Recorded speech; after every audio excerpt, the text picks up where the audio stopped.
Hello बच्चों, let us see the question. In the figure shown, C1 equals to 4 microfarad without dielectric material, and C2 is 4 microfarad with a dielectric slab of dielectric constant K equals to 2. Now the same slab after removing from C2 is filled in C1. Then match the following columns. Okay, let us see. Let us take a look on this question. C1 is 4 microfarad and C2 is 4 microfarad with dielectric slab. Without dielectric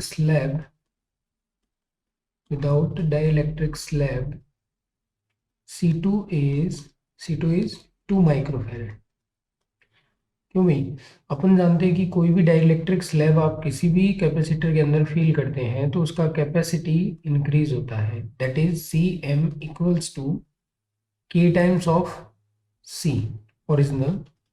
सो ये वाला आपको दे रखा है 4 and ये आपको 2 दे रखा है और ये आपने निकालना है. तो C2 इक्वल्स टू कितना हो गया? 2 microfarad without dielectric slab. Okay, अब अपने से क्वेश्चन में जैसे कहा है वैसे वैसे आप फॉलो करते जाइए. ये क्या कह रहा है कि C2 से डाइलेक्ट्रिक स्लैब को निकालना है अपने को. C2 से डाइलेक्ट्रिक स्लैब को निकाल करके आपको किधर रखना है? C1 में रखना है. Let us check. अब ये क्या कह रहा है? फर्स्ट जो स्टेटमेंट है इसका वो चार्ज ऑन C2 पूछ रहा है. देखिए स्टार्ट करते हैं. इसको चार्ज निकालने के लिए पहले आपको क्या करना पड़ेगा? पहले आपको यहाँ बेसिक सी टर्म्स समझनी पड़ेगी.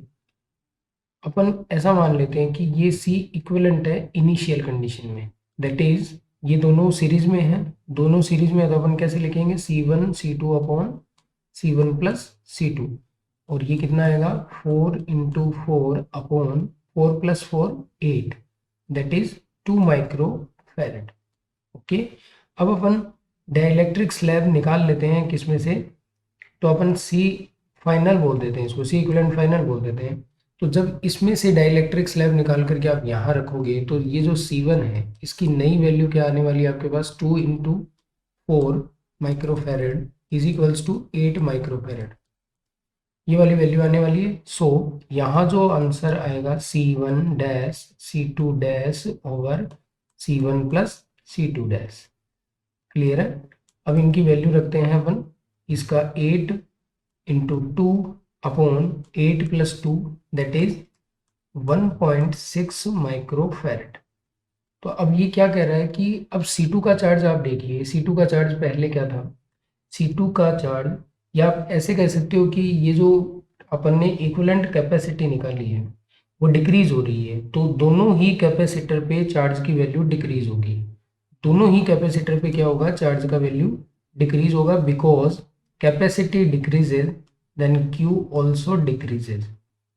बैटरी अभी भी कनेक्टेड है, सो ये वाला रिलेशन यहाँ बनेगा. जैसे जैसे ये कैपेसिटी डिक्रीज होगा उसी हिसाब से इसका चार्ज भी क्या होता रहेगा? डिक्रीज होता रहेगा. सो अब अपने को मैच करना है. मैच करने के लिए अपन क्या करते हैं? देखिए इधर मैं कॉलम सेट कर लेता हूँ. पहले यहाँ कॉलम सेट कर लेते हैं.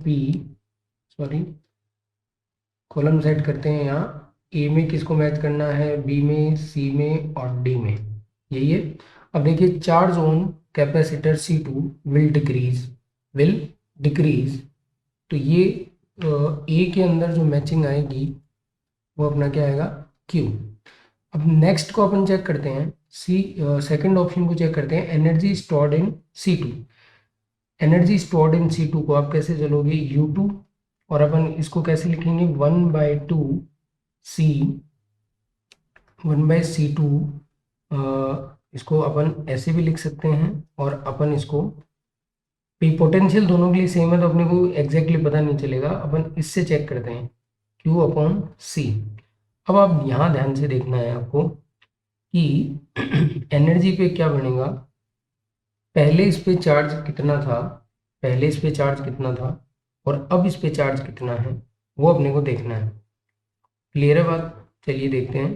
पहले ये दोनों सीरीज में थे तो दोनों पे चार्ज की वैल्यू सेम थी. सेम थी। अब ये वाला कैपेसिटी डिक्रीज हो गया है, कैपेसिटी डिक्रीज हो गया तो यहाँ पे जो चार्ज आया था पहले वो भी क्या होने वाला है, डिक्रीज होने वाला है।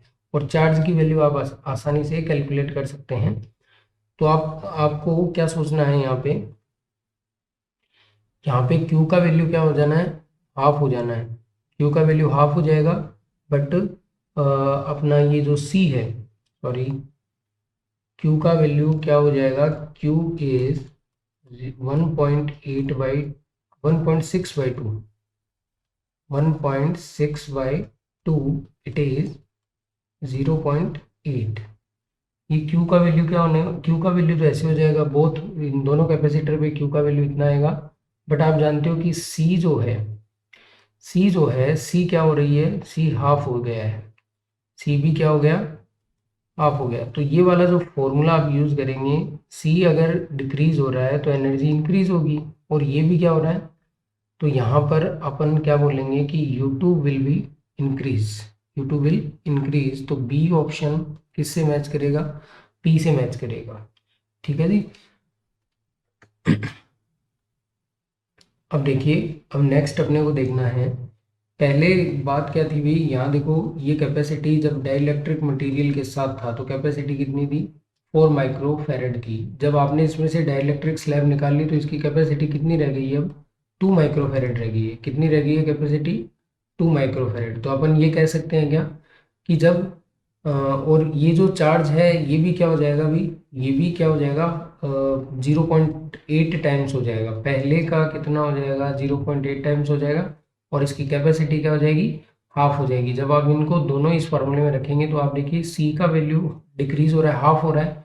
तो ये वाला टोटली ये भी इंक्रीज करेगा, ये भी इंक्रीज करेगा, तो energy of C2 will be increase. So P अपन बी के साथ मैच करेंगे। अब अपने को क्या निकालना है, पोटेंशियल डिफरेंस अक्रॉस C2 निकालना है। Potential difference across C2 is Q/C, Q/C से निकल जाएगा। अब देखिए Q का वैल्यू कितना हो गया, 0.8 टाइम्स हो गया है पहले वाले Q का, और C क्या हो गया इसका, C हो गया C/2, C क्या हो गया, C/2। जब आप इसको कैलकुलेट करेंगे तो देखिए कितना आता है V2 का वैल्यू कितना आता है, ये Q/C तो इसका इनिशियल है, ये 2 पर जाएगा, तो ये वाला इस तरीके से आएगा आपका।